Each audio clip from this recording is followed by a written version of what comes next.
Depuis toujours, dans notre vieille famille,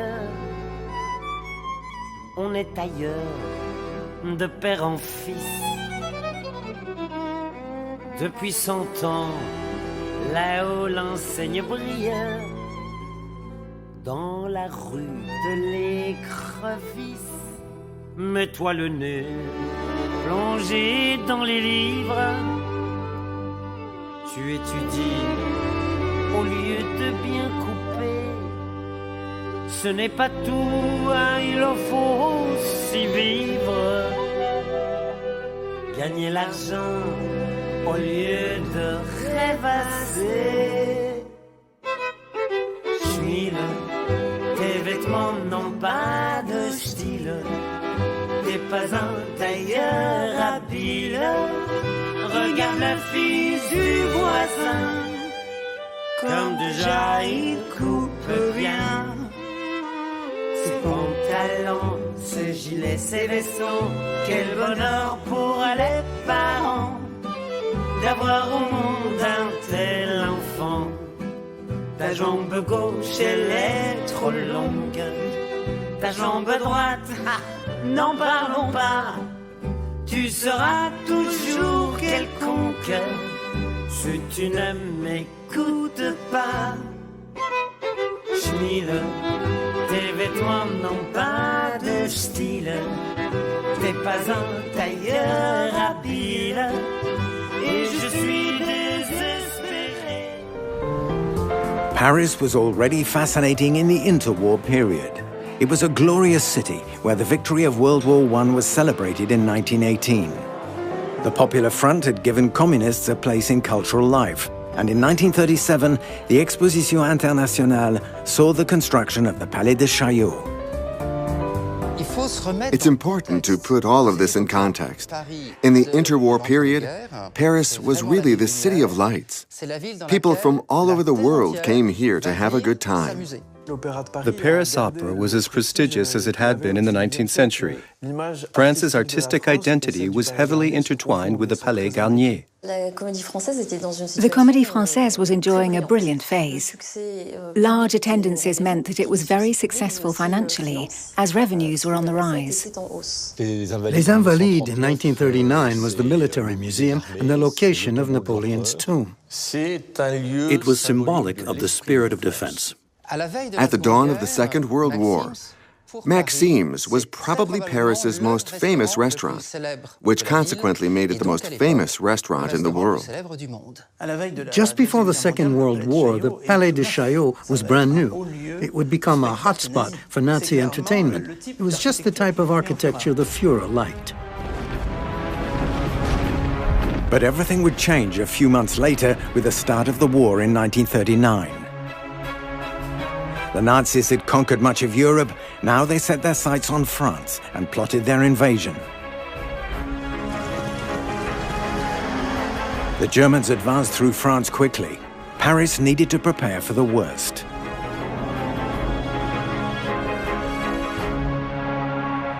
The French army's debacle forced its immediate surrender. It gave Paris to the Germans, and from then on, the city's greatest palaces and monuments belonged to the invaders. The French were not expecting defeat in 1940. France was considered a powerful nation. At that time, the French army was said to be the best army in the world. On June 11th, the capital was a free-for-all as the last children were evacuated. By June 13th, the Germans had spread to the suburbs. On June 14th, when these perfectly well-dressed, strong, and very organized people marched down the street, everyone was simply flabbergasted.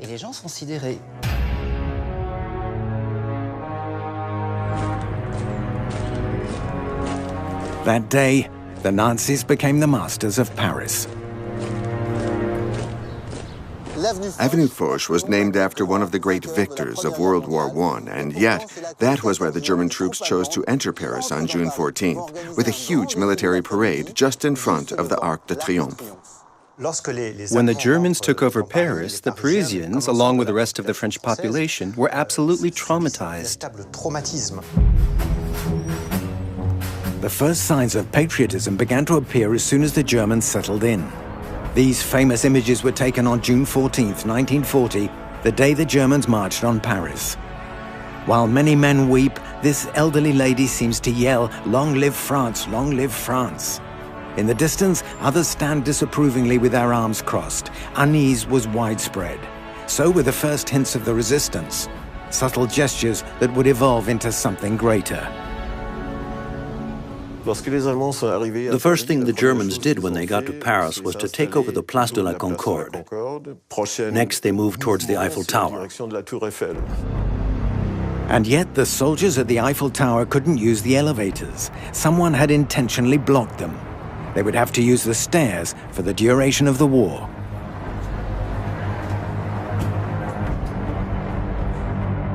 Even so, German flags sprang up throughout the city, proof the occupation had begun. The swastika now hung on the city's most symbolic monuments, the Eiffel Tower, the Grand Palais, the Arc de Triomphe, and the important hotels. One morning they appeared, and then they were everywhere. The speed at which they took over proves that they were incredibly well prepared. In one day, they made themselves at home. And of course, everything was filmed for use in German propaganda to show the swastika flag flying over Paris. How would the occupying forces treat the capital they had conquered? As usual, the Germans took over the big hotels first, since they're designed to have ample reception space and have many rooms that can quickly be transformed into offices. But above all, the hotels had telephone switchboards. They took over Western Paris, where hotels were in larger numbers and wanted to enjoy Paris's luxuries. They set up their government's military headquarters at the Meurice, 228 Rue de Rivoli, in the heart of the capital. The palace was henceforth under their guard. The Abwehr, the counterintelligence agency, took the Lutetia. The German High Command took the Majestic on the Avenue Kléber, and the Ritz housed the aerial branch, the Luftwaffe, and became home base for any German dignitaries passing through Paris. An American client once asked the director of the Ritz, Elmiger, "How did you know the Germans were coming?" And he said, "They made a reservation." At midnight on June the 14th, the time changed to 1 a.m. Paris was now on German time, setting the clock to match Berlin. All seemed lost. Would France find a way to rise again? On June 17th, the new head of government, Marshal Pétain, asked the Germans for an armistice. It was signed on June 22nd near Compiègne. France was now officially divided into two, much to Hitler's delight, as he could count on France's collaboration in his quest to conquer Europe. There's one excruciatingly humiliating image, which hurts me every time I see it. It's that of Hitler on the Trocadero, looking at the Eiffel Tower and Paris. Hitler's visit to Paris felt like the proof of Germany's domination.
because I went to Israel as a chalutza in 1933, and I got married there in Ramat Gan, and I changed my name to a Hebrew name. Now my name is Judith Kochavie. People took off the yellow star.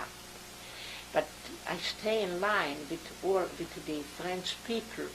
Our Jewish girls, maybe 17, 18 years old, came with a yellow star. And the Germans were running away. They could, because they were mad, they could still arrest that girl. Then I went to her, I said to her, I am a Jewish woman, I never had a star, because I'm a subject British. I said, the Americans are already in Place de l'Étoile, on the Place of l'Étoile. I said, let me take off your yellow star. Nothing will happen to you. It could happen to you, they will take you with them because we were staying in line and they were running away, the soldiers. And their car and their everything, so their tender and their big cars, I don't know how they used to call them. And I took off the star from here. I said, you want to keep it for a souvenir or you want to take it? I take it, and I did. I was so mad that I didn't keep nothing for a souvenir. That was I said, go home, and if there are still friends or family who have the star, take them off yourself. Clothes which I could never dream about, and even if we would have had it in Lithuania, my parents couldn't afford it. So I carried that beautiful doll. When you bend her down, she says, Mama, isn't that wonderful? And I hug her, and everybody loved it. And one tall Russian comes over and he says to me, Почему? Why doesn't she say Papa? I said, she says only Mama. He grabs the doll and he kills it. He hits the doll because it didn't say Papa. Okay. And a young girl, and she couldn't make it. And they shot her in both her knees, and they just left her there. And I never forgot that. I always see her sitting on the ice with the blood running from her feet. And I say to myself, when I think about it now, didn't this man have children? How could he go back to his own teenage daughter? I wonder, how did they live with all this? How can a human being live with all this horror that he does to other people? It's hard for us to understand. For this and this part will take you out to work. We need professors from college in this and this field. May all those men come and register. Well, the next day before found 500 men signed up from that caliber, and most of them were hanged. We saw them.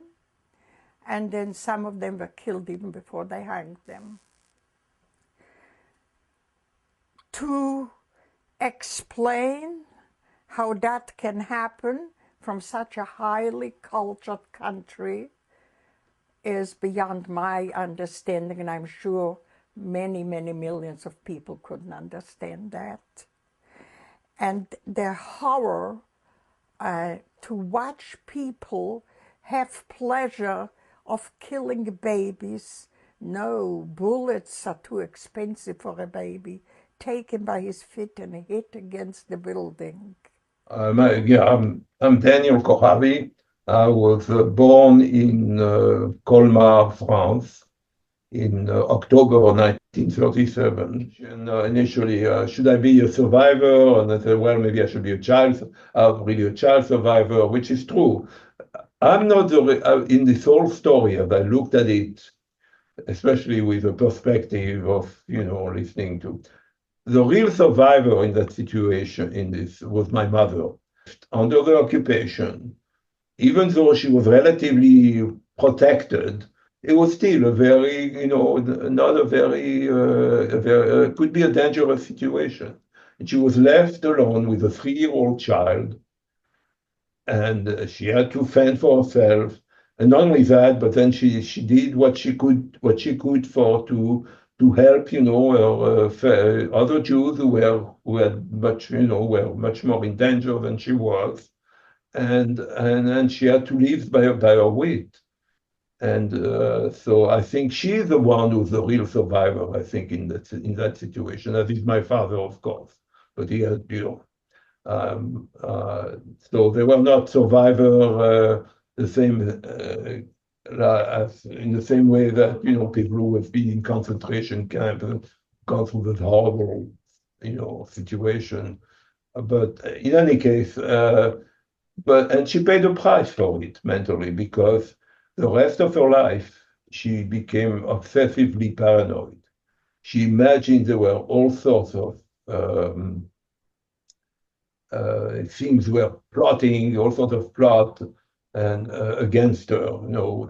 Things that you and I would consider totally innocuous, she would interpret a totally different way. So Daniel, let's take a little bit of time and have you introduce yourself. I'm Daniel Kochavie. I was born in Kolmar, France, in October 1937. And my father's name is Israel, and my father was from Poland. Yeah, my mother was from Lithuania. My mother was born in a little shtetl town called Wilki, which was right outside Kaunas, or Kovno, as they called it then. And she was the oldest child in the family, and she also eventually had 9 siblings, I think. But then, when she was born in 1911, and she moved to probably 1929, 1930. She moved to be with her aunt in Kolmar, France. She had an aunt and her married aunt and her uncle, of course. She then she stayed there for a year and then moved later to Paris, where she was there for another couple of years. 1930, early 1930s. Okay. And about the same time, she met my father. His name was Israel. And in 1932, I believe, they both decided to move to Palestine. I should preface that by saying that my father was born in 1905 in Tarnów, Poland. In his youth, as many other young people of his age, he became a devoted Zionist and actually went to Palestine in probably 1919 or 1920, and he was a pioneer for Chalutz, as I said, for a few years. Then he got sick and went back to Europe. Anyways, so that's his background. But in the meantime, as I said, in 1932, my mother and father decided to go back to Palestine, and they were married there. They were in Palestine at the time when it was under a British mandate. They were basically considered British subjects. And that's important because when my mother got pregnant with me in 1937, early 1937, and because of the tough climate and the heat, she had a hard time. She decided to move back, to leave Palestine, and she went back to Kolmar to stay with her uncle who lived there. The mandate system was a system that came out of the peace settlements after the First World War, when it became necessary to govern, by one means or another, all sorts of territories that had been previously occupied by those countries that were defeated in the war. In Britain's case, in Palestine, they were obliged to facilitate the growth of a Jewish national home in Palestine, without prejudicing the rights of the original inhabitants, or the existing inhabitants of Palestine. The British occupied Palestine in 1918. They establish a civil administration, that is, the army stops running daily affairs, in 1920.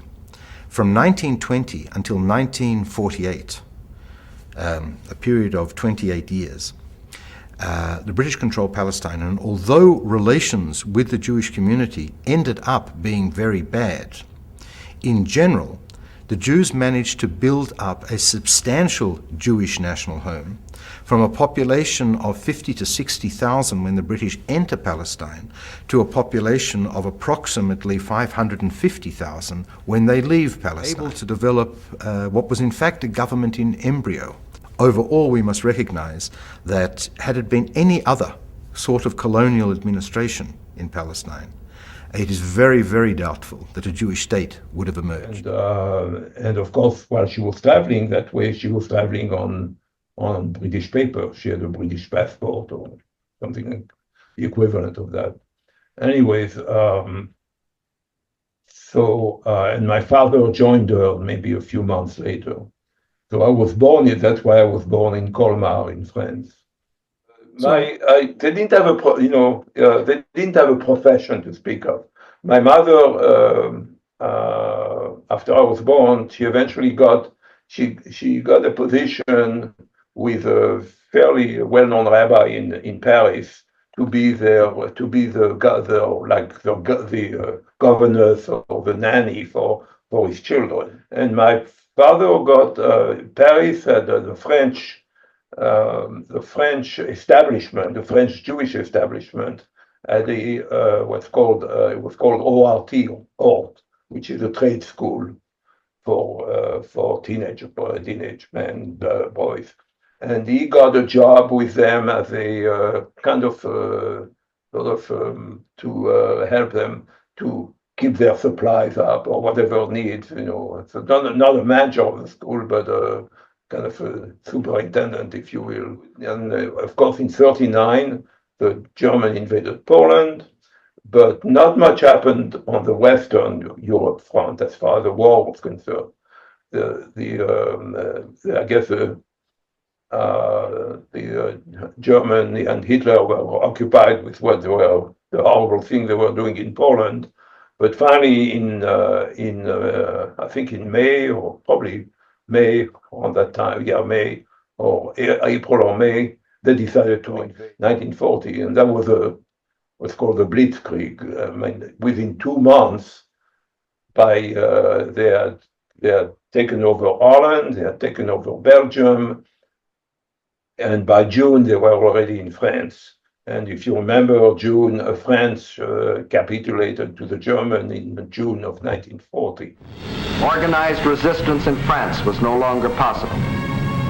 The government faced 2 alternatives: retire to North Africa and carry on from there, or give up the struggle. France's leaders were old and tired, and the oldest and most tired was Marshal Pétain. Egged on by men like Laval, who saw in a German victory his chance for personal power, on June 16th, Pétain asked for an armistice. The news is carried to Hitler, who received this word of a great nation's fall in a characteristic manner.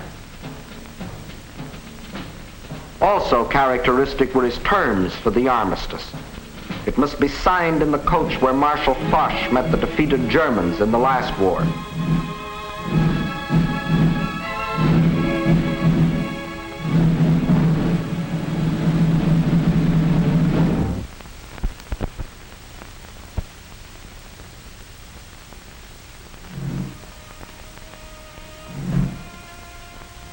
The French delegation arrives to pay the final price of French disunity and the treachery of some of its leaders. The final price, a price that for centuries to come, the French won't forget.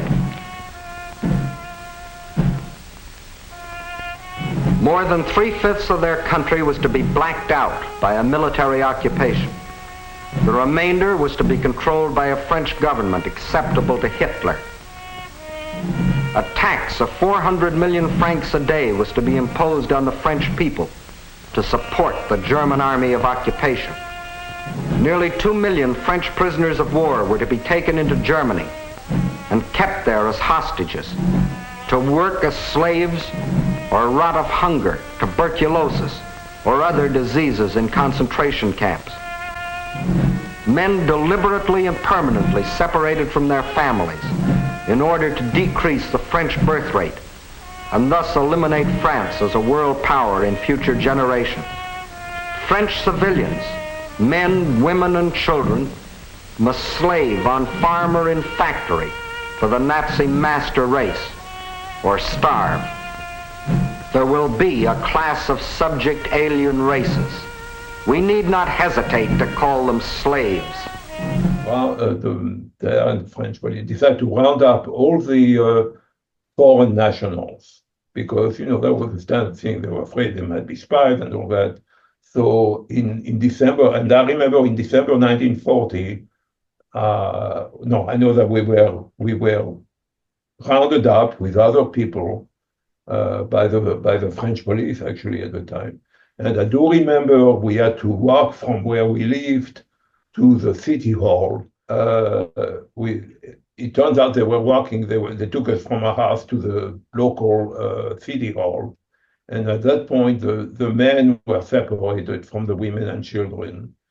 And to make a long story short, my father ended up going, he was relocated in different little camps, and he ended up in a kind of what was probably at one time an army barracks outside Paris in a town called Saint-Denis, or a suburb called Saint-Denis, which still exists now, and where all the foreign nationals were kept, were imprisoned there for the duration of the occupation. Because my parents were considered British subjects, they had a British passport or the equivalent, and all their paper, remember, everybody, all the Jews that didn't have that kind of status, their paper was stamped with a J, being they're Jewish. That did not happen to my parents, to my mother or my father. And so not only that, but because of that, they did not have to wear even the yellow stars that all the Jews had to wear. My father went to Saint-Denis, it ended up in Saint-Denis, and my mother and I, we were, with all of the other women and children, were shipped to a camp in East France, in a town called Besançon. That's the name of the town, Besançon. And we were kept there for about 2 months. And if you, I don't know if, but the condition, as my mother described them, were pretty horrible there. There was no, it was in the middle of the winter. Remember, the roundup was in December. It was a very cold and snowy winter. And the barracks were old army barracks, pretty dilapidated. There was no heat. There was no hygiene, minimal hygiene. And even though some of the local people tried to help, it was kind of a preview, if you will, of what eventually concentration camps was going to be like. After 2 months, the Red Cross had managed to arrange for everybody, all the women, especially women with children, to be released. And we returned to that story that my mother told. She became, like I said, because of her special status, she could circulate relatively freely through Paris. You know, she didn't have to. Of course, you were afraid. You never know, you know. But at least she was able to circulate freely, and she made connection with the local resistance, and she used that facility or her ability to act as a courier. Like sometimes the resistance would issue to help, especially to help Jewish refugees who knew they were going to be deported, so she would get from the resistance. She would get either false ID for some people who could get to escape, or she'd somehow get connection to smugglers who were able to help people get out of that situation. and then I remember one of the people that she helped was there were people who were very close friends of ours, and they had a son who was about my age, and she found out that they were sometime just before it happened. They found out that they were about to be arrested. So she was working for Ort, remember that school? They were running a kitchen where they served lunch or for the students, and she ran the kitchen for them. So she had an apartment in that building. But anyway, so she had our friends come, and she said she had them come and stay with her and with the child for a few days and she found somebody to help them to get to smuggle them out of Paris to go. So every night she had to go to the local police station and report her address, because that's what the British foreign national were supposed to do. But what happened, I don't know exactly how he found out, but she got worried that eventually the German would really catch on or find her, and eventually everybody was arrested anyways toward the end of the war. So in 1943, she decided to go into hiding, but she didn't want me to be with her. So what she did, she found a local it's interesting, was a Catholic boarding school for girls, and she talked to the director, and she arranged to have me stay with that school as I was passed as I think the son of the director or something of it. So, and I was there. So it was a Catholic school, and I was there till that was in early 1944, maybe January or February, I'm not sure. And I was there till Paris was liberated, till August of 1944. So I was kind of, hidden, if you will, during that period. And do you have any information about what was happening with your father? My father, nothing. I actually, because we were able to travel freely, my mother, because of that, we would go visit him once in a while.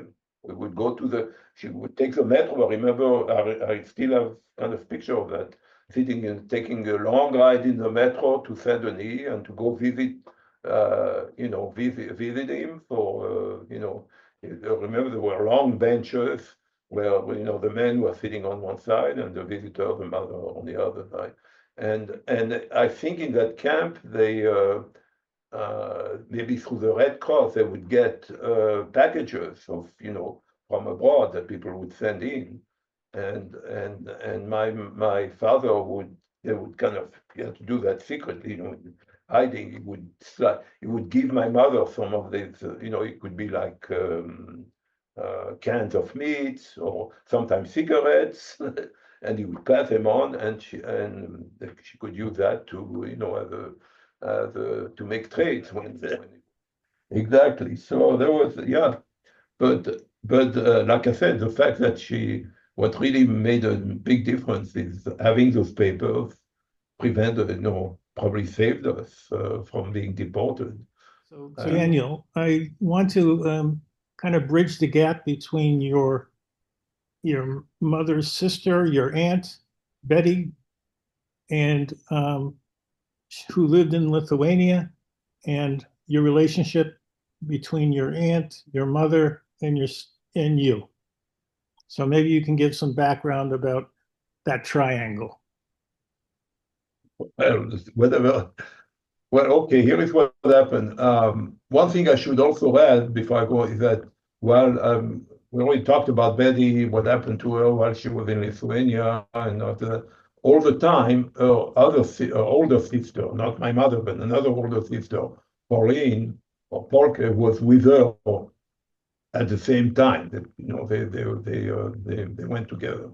But anyways, somehow what happened is that my mother, through various contact and correspondence, managed to make contact with both Pauline and Betty through letters. Maybe first through Pauline and then Betty. Anyway, the upshot is that Betty and Isaac were married by then, somehow showed up one day into our address. They showed up where we lived in Paris, and they were reunited with my mother, and as did Pauline too, and she was married to her husband too. And I remember those days very well because, basically Betty was essentially 10 years older than me. So at the time she was young, a young woman, all of a sudden in Paris after all this horrible stuff that happened to her. So she was like my big sister, and we used to have a really relate that way at the time. And we maintained that kind of relation all through our life. So you were how old? How old were you at that time? Well, that would have been when she came in 44. So I was what, 8 or 9. So she was 44. So she was 18. What about Pauline? Yeah. How No, old? she was old. Pauline was about, she was, I think, about 3 years younger than my mother. So she must have been probably in her mid-20s. Yeah. And my sister and my brother, which are already dead, and my father, they had just time, somebody of the Christian neighbor came and they said, they are burning the Torah and they are destroying the synagogue. How did the first word of the war reach you? They read in the newspaper that Germany occupied Poland. Then right away we heard in the radio, in the Parisian radio. What are your first memories of the war?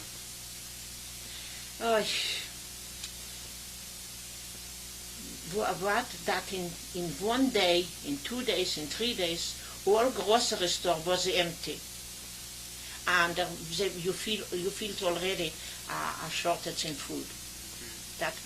That is my fear. And I had a little child, and we, the Jewish people, since I wasn't the only, we were so scared right away that the Nazis will come to France, that seems me nobody ran to the stores. When we call them Papa a little bit, there was nothing anymore there. The pressure, and we heard what's happening to the Jews in Germany. My father put us all on a truck and took us all moved back to the village of Lithuania. In March 1939, the Nazis took over that city. My father, a brother, and a sister were still there, but they were not harmed. The synagogue was burning. All the scrolls, the holy scrolls of the Torah, were rolled down already from the windows.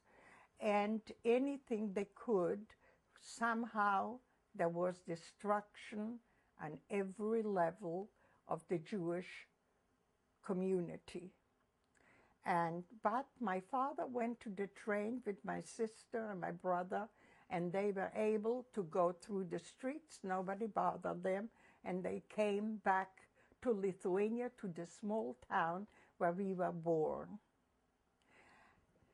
This was a small village that I would say about half the very small town. The people were all of the Catholic religion, a very strong Catholic.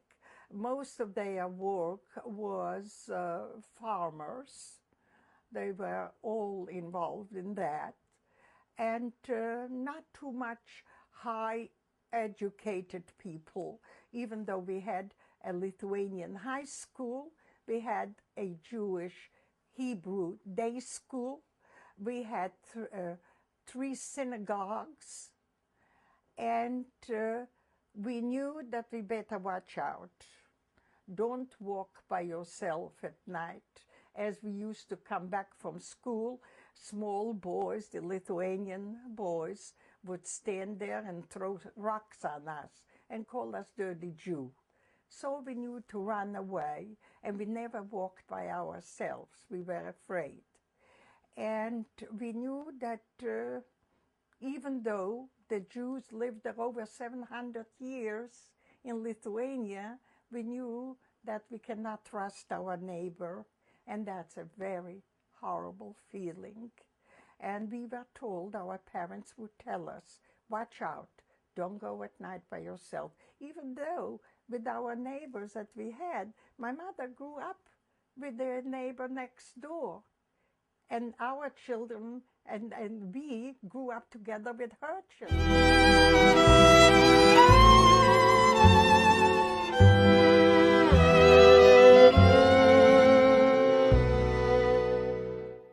Depuis toujours, dans notre vieille famille, on est ailleurs, de père en fils. Depuis 100 ans, là-haut l'enseigne brille, dans la rue de l'écrevisse. Mets-toi le nez, plongé dans les livres, tu étudies au lieu de bien couper. Ce n'est pas tout, hein, il en faut aussi vivre. Gagner l'argent au lieu de rêvasser. Schmile, tes vêtements n'ont pas de style. T'es pas un tailleur habile. Regarde la fille du voisin, comme déjà il coupe bien.